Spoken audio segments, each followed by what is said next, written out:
Magandang araw mga kahanggan. Tayo po ay magluluto ngayon ng pininyahan manok. Ayun, nabubulol ako eh. So ito po ang ating ingredients. Unang-una sa lahat, syempre ang manok.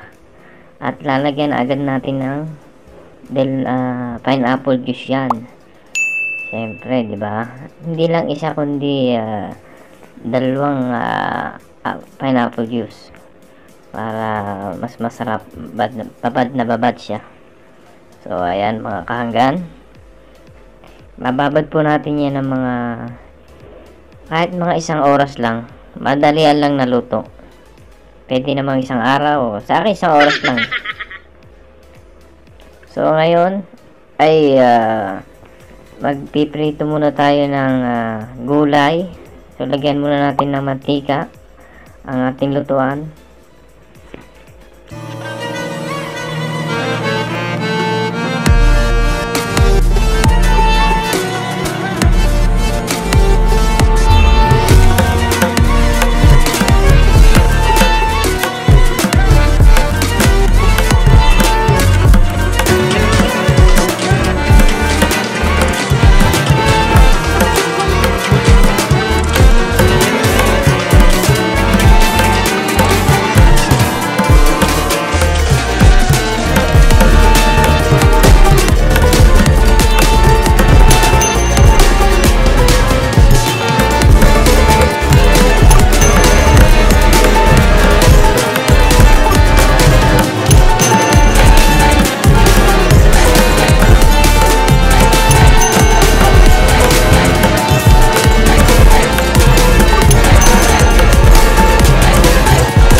Yun naman, napakadami sibuyas. Maraming sibuyas, mas malasa. Siyempre sa mga nagtitipid, siyempre kaunti lang ang ilalagay dyan.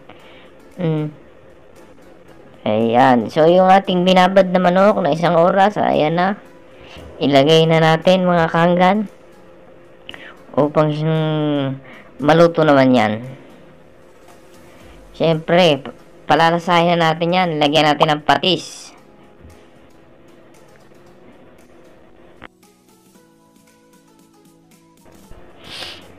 At isunod na natin yung ating pinagbabara ng manok, yung pineapple juice. Ilagay natin po lahat. Ayan.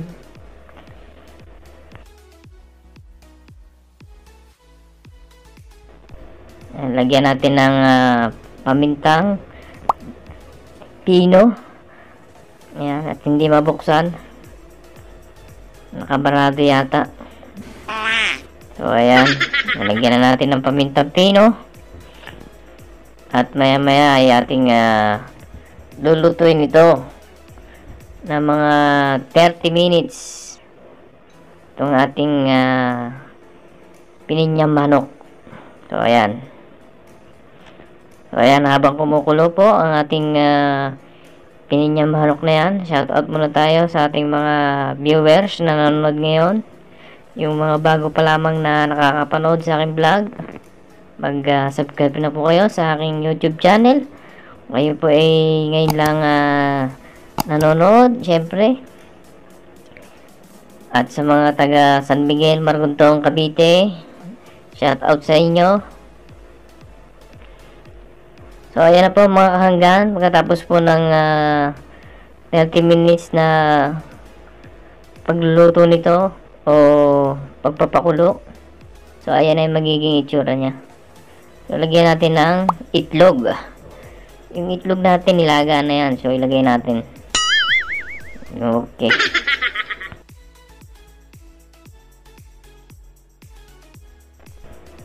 So, ilagay na natin yung ating ginisa kanina na patatas, carrots, at yung mga bell pepper. Kita nyo naman, napakadaming gulay.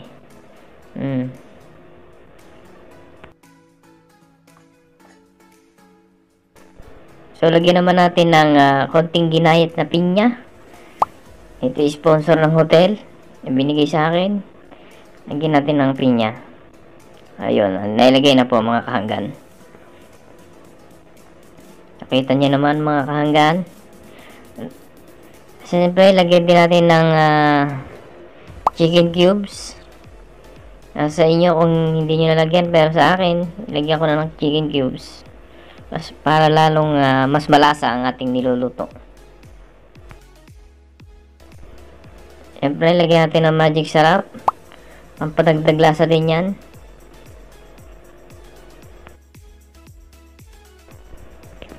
Okay. At syempre, takpan po ulit natin at ating lutuin ang gulay ng mga ilang minutos pa. So, ayan mga kahanggan. Tapos po ng mga 15 minutes, ito na po magiging itsura niya. So, lagay na po natin yung ating gata. Ganito po ang gata sa amin.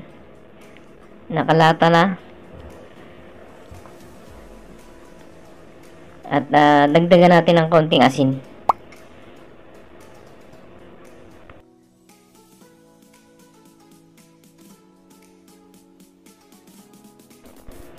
Ayan, takpan po ulit natin.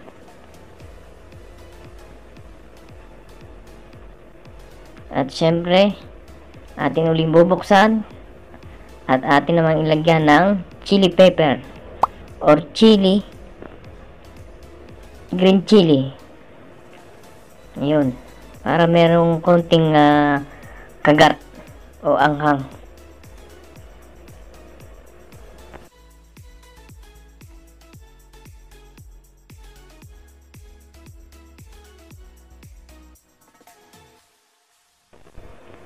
So ito na nga ang ating naluto sa araw na ito, ang ating pininyahang manok. So nakikita nyo naman mga kahanggan, ang ating luto ngayon, napakasarap. At maya maya pagkatapos nitong video ay akin ang lalantakan yan.